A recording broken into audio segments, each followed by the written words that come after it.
চন্দননগর জগদ্ধাত্রী পুজো মানেই শুধু আলো বা রং নয়, এখানে প্রতিটা কাজেই থাকে এক ধরনের ঐতিহ্য।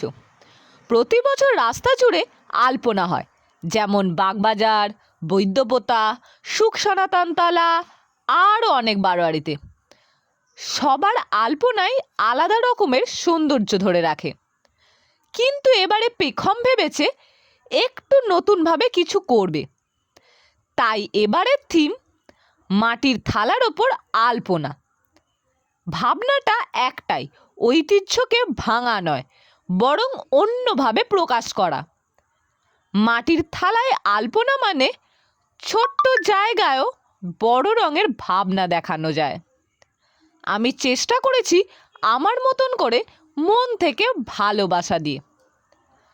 তোমরা দেখো কেমন লাগলো জানিও কমেন্টে, আর ভালো লাগলে অন্যকে দেখার সুযোগ করে দিও। এরকম আরও নতুন চিন্তা, নতুন থিম পেতে চ্যানেলটাকে ফলো করে নিও।